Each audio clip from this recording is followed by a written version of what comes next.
Bonjour à tous et bienvenue sur notre chaîne Saisis la vie. J'aimerais vous parler aujourd'hui du mot paradis, du paradis. Il est une espérance pour certains, une illusion pour d'autres.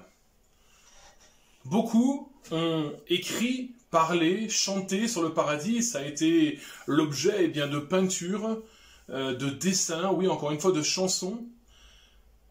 Nous avons eu Paul Naref qui nous disait que tout le monde irait au paradis. Et puis de l'autre côté, nous avons par exemple l'artiste Mika qui en 2015 sortait un album qui s'appelle No Place to Heaven. Il n'y a pas de place au paradis.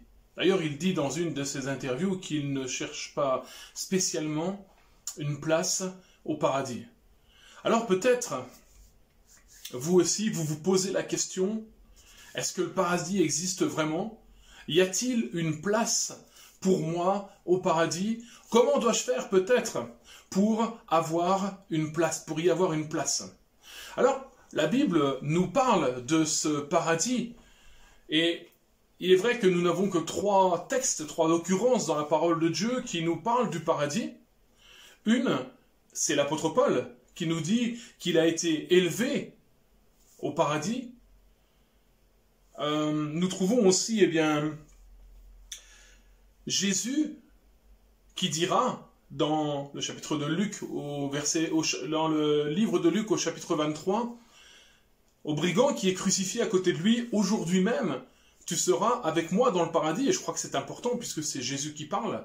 Et enfin nous retrouvons encore Jésus aussi dans le livre de l'Apocalypse nous dire qu'à celui qui vaincra, c'est-à-dire celui qui résistera, qui ira jusqu'au bout, il donnerait de l'arbre de la vie qui se trouve dans le paradis de Dieu.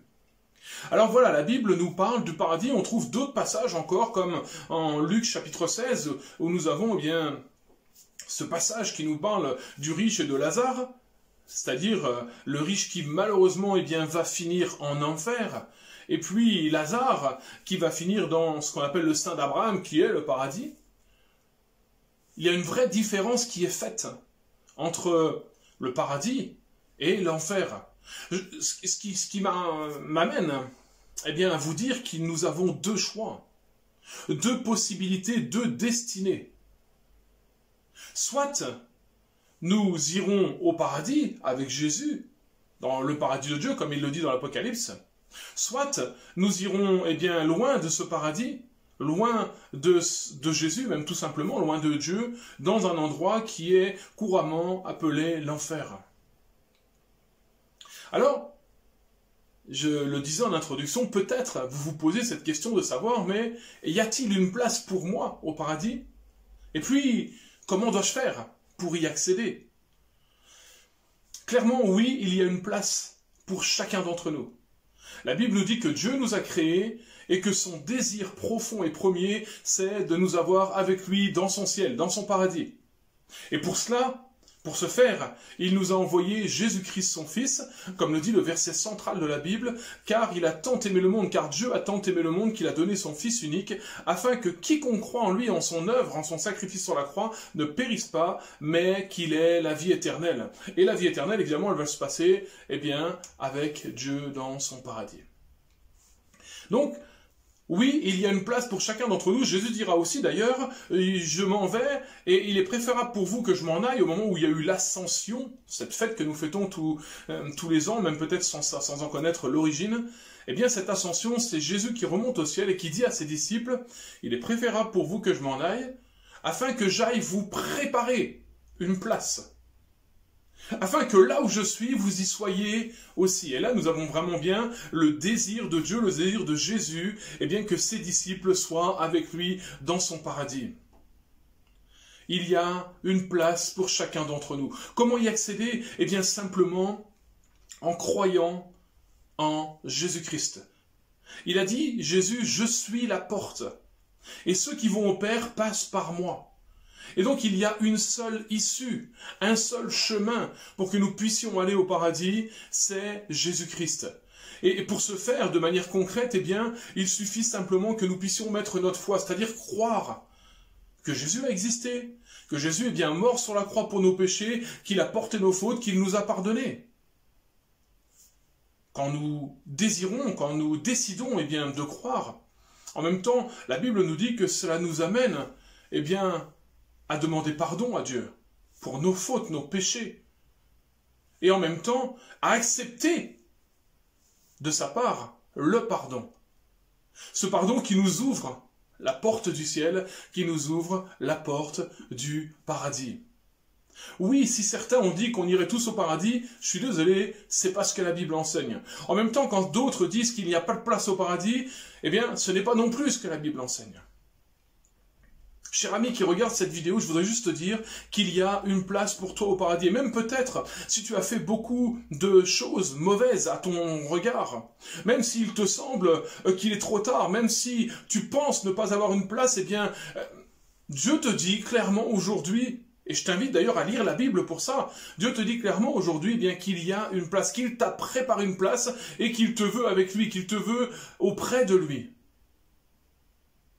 La seule chose qu'il te reste à faire, eh bien, c'est de crier à Dieu, c'est de lui demander pardon, c'est d'accepter son pardon, et puis de recevoir la vie éternelle, le salut en Jésus-Christ, et avec ça, eh bien, tu auras la certitude que si tu devais mourir ce soir, eh bien, tu irais avec lui dans le paradis. Combien, malheureusement, dans ce monde, et tu en fais peut-être partie, n'ont pas cette certitude, ont des craintes quant à la mort.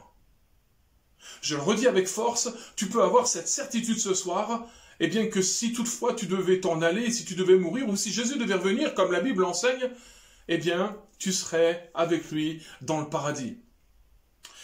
Voilà, si vous avez des questions, et vous pouvez toujours nous joindre sur cette adresse qui s'affiche là en bas de l'écran, saisilavie67@gmail.com. Je vous laisse maintenant avec un titre du groupe là-haut qui s'appelle « Dites-moi ». Bonne méditation.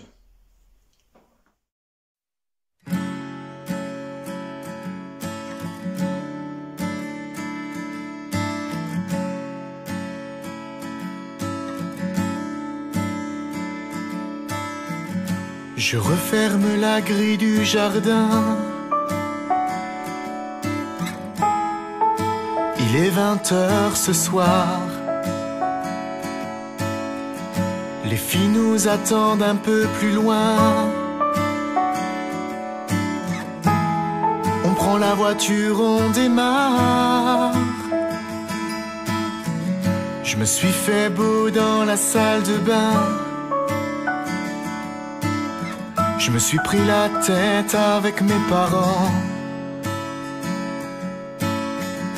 Ils veulent que je bosse mes examens. Je veux la fête, les copains avant. Dites-moi où j'irai ce soir. Dites-moi où j'irai ce soir. Dites-moi.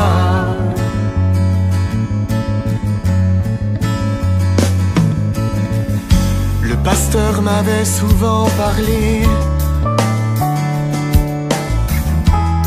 mais je n'en avais rien à faire. Jésus, ce n'était pas l'heure d'y penser. La voiture accélère. On voulait les impressionner, les filles. Tous les cinq, on était fiers.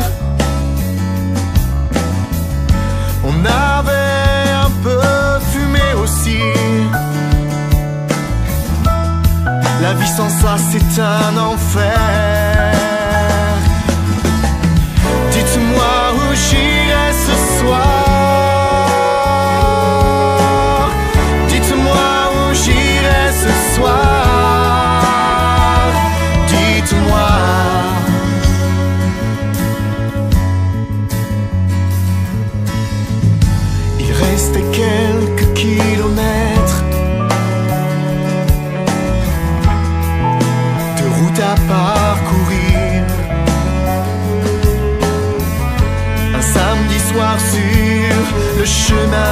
la fête,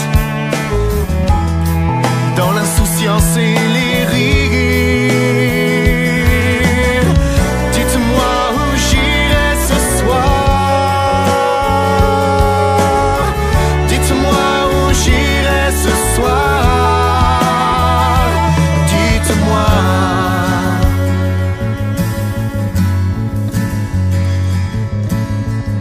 Soudain une angoisse m'inonde.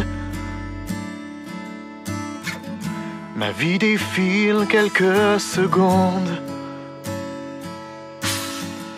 Pas le temps de dire au revoir. Je ne reviendrai pas ce soir. Non, non, non, non. Là où je suis, on ne revient pas. Je suis une silhouette noire. On a mis des fleurs pour se souvenir de moi, des mois, des mois, mes mois.